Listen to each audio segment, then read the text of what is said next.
Breaking news. The Houston Rockets trading Christian Wood to the Dallas Mavericks for a return of the 26th pick in this year's NBA draft, as well as Boban Marjanovic, Trey Burke, and a pair of Rockets legends, Marquese Chriss and Sterling Brown. Was this the best possible return on the market that the Rockets could have gotten for Christian Wood? What are the options with that 26th pick now in the NBA draft, potentially coupling it with the 17th overall pick to maybe trade a little bit further up in the draft? We're going to break down all the different possible angles from this trade and what it means for your Houston Rockets right now on today's Locked On Rockets.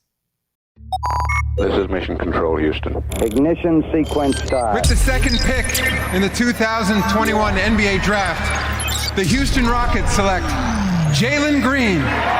T-minus 15 seconds. Guidance is internal. I'm going to keep working. I'm going to keep getting better every day. I'm going to keep perfecting my craft. And every time I step on that floor, I'm coming. 6, 5, 4, 3, 2, 1.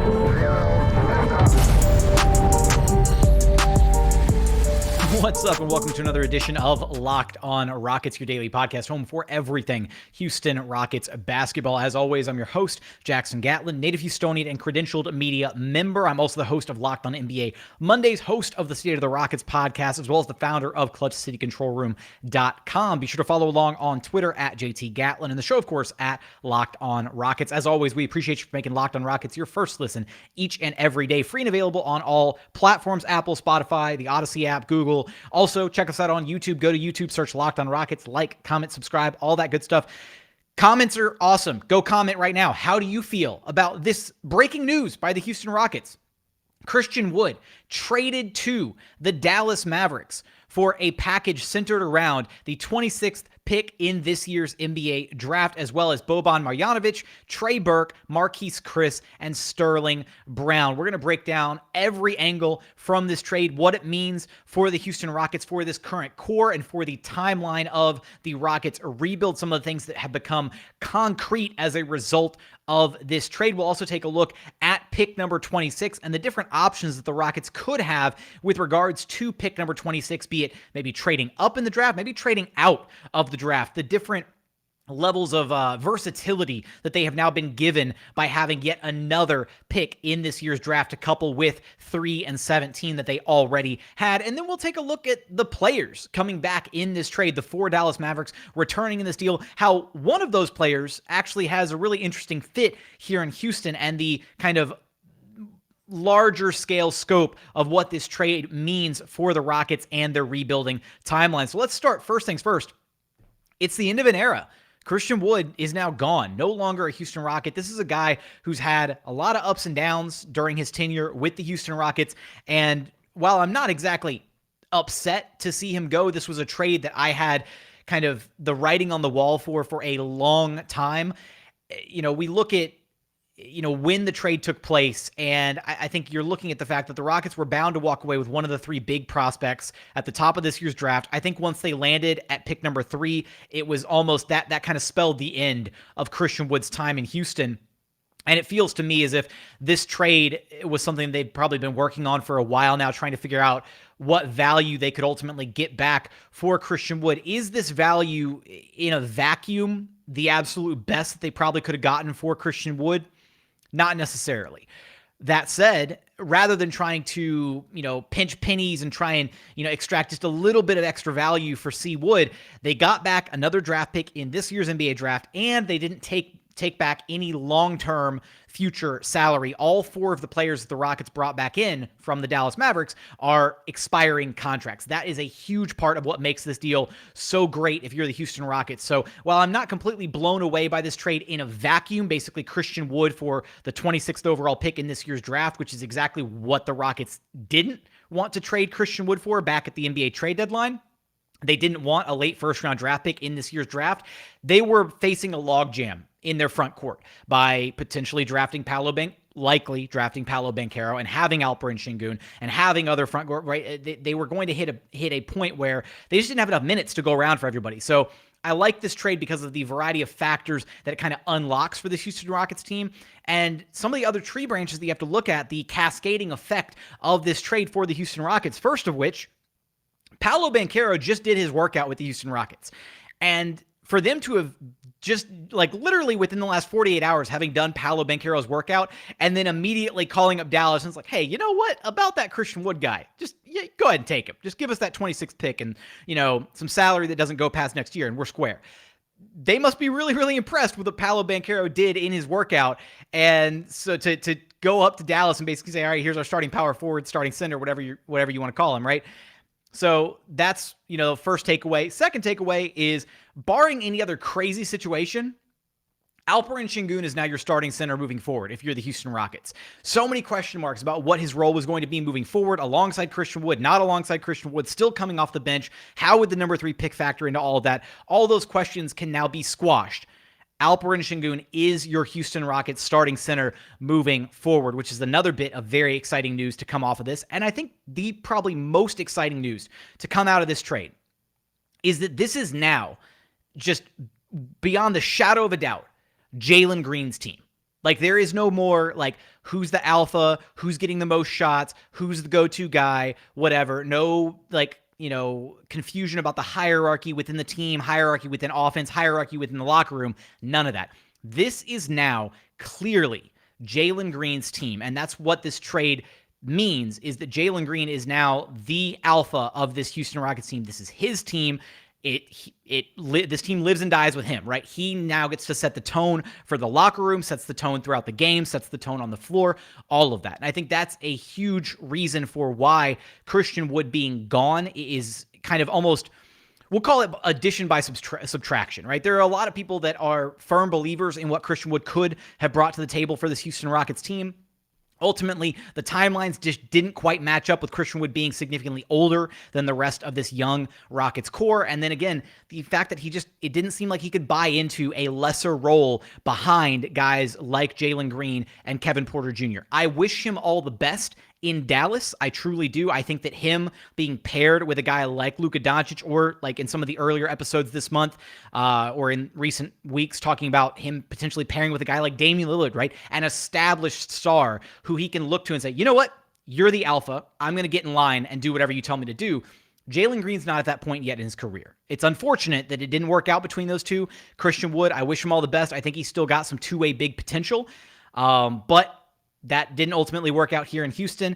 Hopefully it works out for him over with the Dallas Mavericks, but not too well because it's still Dallas. So, I-45 rivalry and all that. But with that, I do want to talk about the 26th overall pick and what that means for the Houston Rockets, how adding that pick to what they already have with number 3 and number 17 gives them a ton of flexibility in this year's draft, as well as flexibility possibly moving forward. We're going to get there after a quick message from our friends over at Built Bar, because when it comes to protein bars, you've got to check out Built Bar. They're the number 1 protein bar on the market, and for a great reason. Every single bar is coated in 100% delicious chocolate. They're not gritty or chalky like other protein bars out there. They've got so many amazing flavors to choose from. You got salted caramel, cookies and cream, mint brownie, peanut butter, raspberry, strawberry. The list goes on and on and on. My personal favorite is coconut brownie chunk. You really can't go wrong with a single one, though. Every single bar is low cal, low sugar, high protein, high fiber. Amazing if you're on a keto diet. Amazing if you're trying to cut back a little bit, maybe lose a little bit of weight. You can check them out. Just go to built.com and use promo code LOCK15 to get 15% off your very next order of the best tasting protein bars on the market. Again, that's promo code LOCK15 for 15% off at built.com.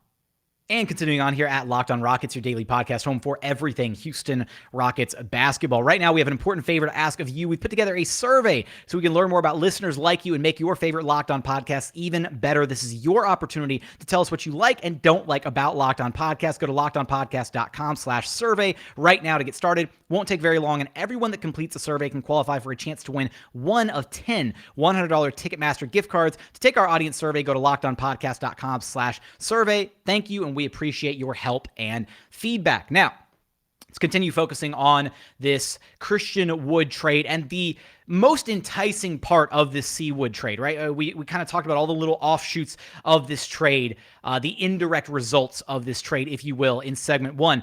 The most important part of this trade, I think, is receiving pick number 26 in this year's NBA draft. And that is the immediate quantifiable asset from this trade, because the rest of the guys from this trade are effectively salary filler. So we'll talk about those guys in segment 3 in just a moment, because I do think one of those guys could actually possibly stick around, maybe for the long term if you're the Houston Rockets, and actually play a role with this team. But focusing on pick number 26 here, now the Rockets are in this position where they have pick 26 and pick 17 and a lot of flexibility in this draft to do really whatever they want to do, right? We look at last year's draft, right? And the Rockets utilized 2 picks, the heavily protected first-round draft picks by way of the Detroit Pistons and the Washington Wizards, package those 2 together, and were able to turn that into Alperen Sengun at pick number 16. Now they've got pick 17 and pick 26 in this year's draft, and they could very easily, it's conceivable, you could take those 17 and 26, package those 2 picks together, and get a little bit further up in the draft lottery. Maybe you look at a team like the Charlotte Hornets at pick number 13. Maybe you look at a team like the Spurs at 11 or the Wizards at 10 as potential trade partners to move up in this year's NBA draft.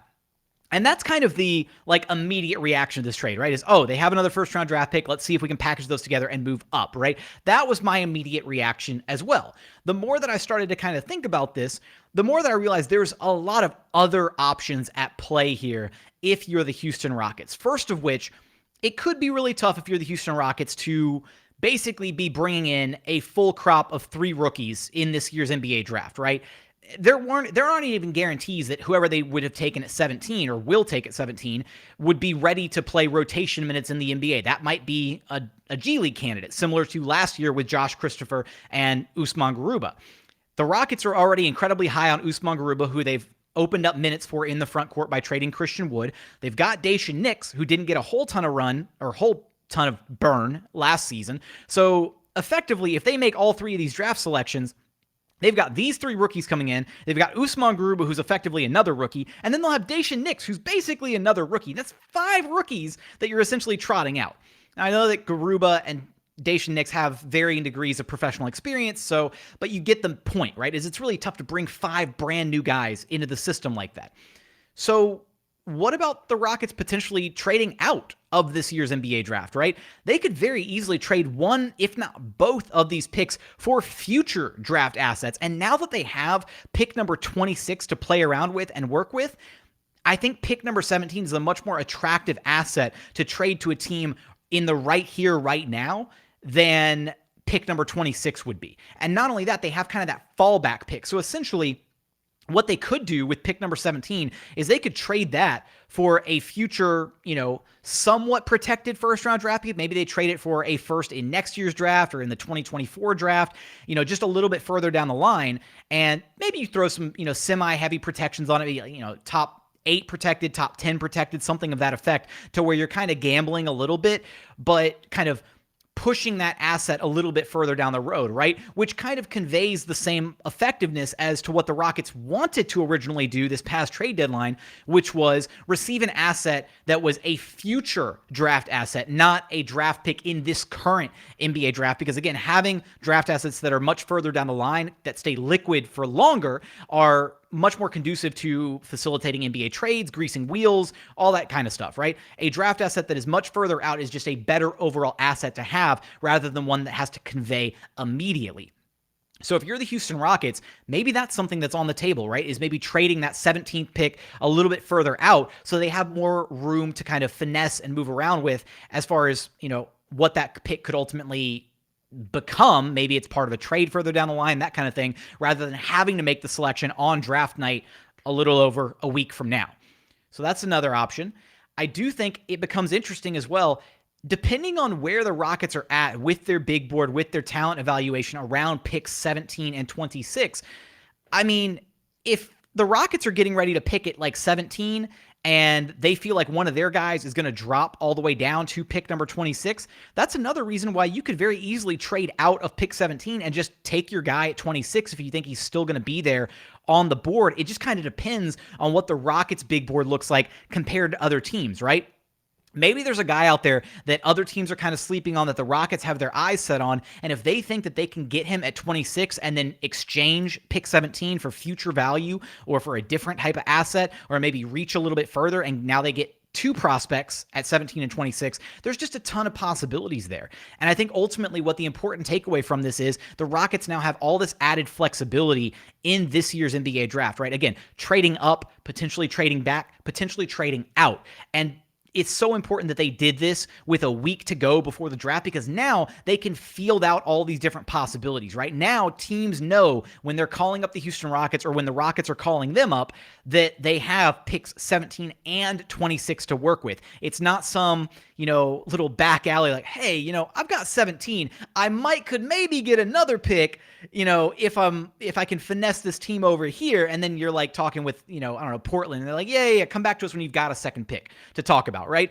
Now it's concrete. They've got 2 first-round draft picks in this year's draft. That's a quantifiable resource that they can actually look at when having these prospective trade deals with other teams, trying to evaluate where they stand and what they could potentially extract for this pick value. Now, maybe I'm getting ahead of myself here. Maybe it does just turn into a couple extra draft picks and the Rockets do make the selections at 17 and 26 and we don't get like a sexy draft night trade or, another trade leading up to the draft. But even if that's the case, I'd rather the Rockets be in a position to be able to acquire another prospect and kind of stash them at the end of the bench or, throw them in the G League for half a season, that kind of thing, rather than dealing with the roster glut of having to showcase Christian Wood for another half season and then trying to move him at this upcoming trade deadline, all the while burying guys like Alperen Şengün and Usman Garuba and KJ Martin and Jae'Sean Tate further on the Rockets bench because they just don't have adequate minutes to share with everybody. So ultimately, this trade, I think if you look at it from a Rockets perspective, is an absolute win for all the different variables at play besides just the in the vacuum value that you got back for Christian Wood, which is effectively the 26th pick in this year's NBA draft. So with that, I do want to talk about some of the names coming back in this trade. If you're the Houston Rockets, the 4 names coming back from the Dallas Mavericks and how one of those guys could be beneficial to the Houston Rockets in the right here, right now, as well as what it means moving forward, kind of looking at the final leg of this trade, if you will. We're going to get there after a quick message from our friends over at Arcade 1UP, because right now we've got some huge news. NBA Jam is back with Arcade 1UP. The leader in at-home retro arcade games is not only bringing back the best game ever, but they've made it bigger and better than ever with a Shaq Edition machine. In one of the first sports games ever to feature real and digitalized NBA licensed teams, no fouls, no free throws, and no quarters required. Compete with friends and family through all new Wi-Fi leaderboards, making you more connected than ever. Pre-order now from arcade1up.com. That's arcade, the number 1 up.com for an estimated early September ship date. They've got more classics like Golden Tee, Mortal Kombat, and many others starting at just $399. Check this out. They're giving away an NBA Jam Shaq Edition to a Locked On listener. Enter for a chance to win a game console for your man cave at arcade1up.com/lockedon. That's arcade, the number 1 up.com/lockedon. You've got until July 6th to enter to win a free NBA Jam Shaq Edition console. Don't miss out. Enter today. And final segment here at Locked On Rockets, your daily podcast home for everything Houston Rockets basketball. Final thoughts here on the Christian Wood trade, and we'll take a look at the 4 names coming back here in this deal and kind of what it means from a 10,000-foot view.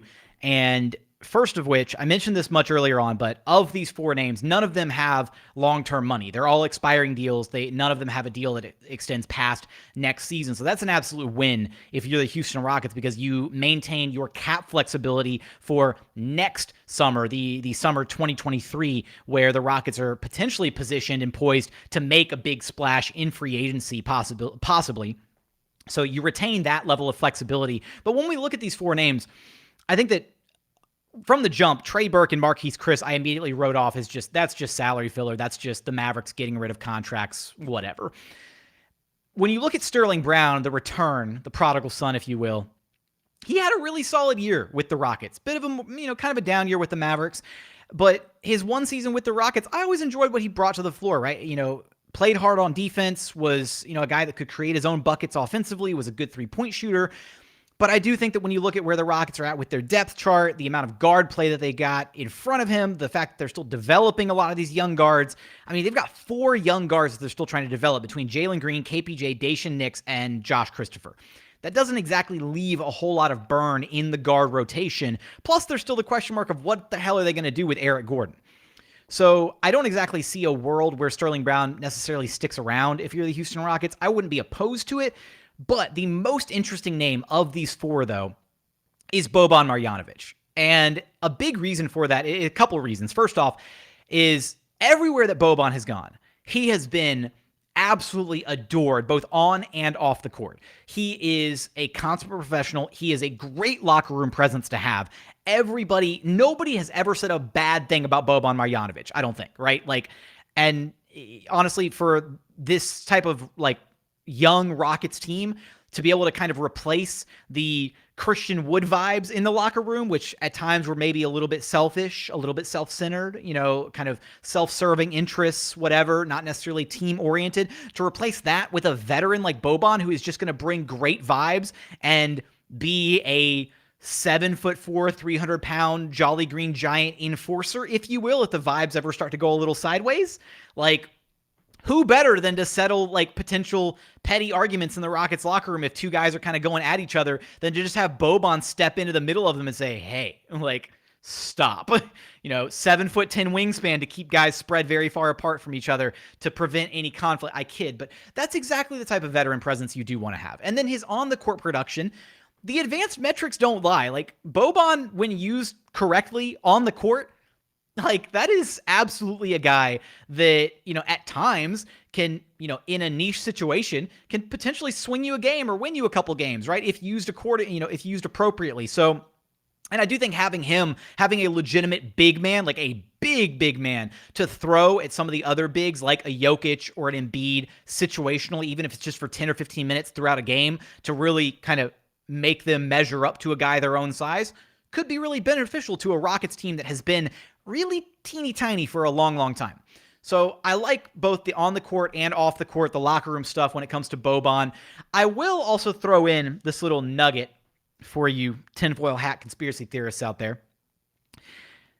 Luka Doncic absolutely loves Steven Silas. He has spoken highly of him time and time again whenever he's here in Houston playing against the Rockets, whenever the Rockets are in Dallas playing against the Mavericks. He constantly has good things to say about Steven Silas and had, some of the best years of his career with Steven Silas as the offensive coordinator for the Dallas Mavericks.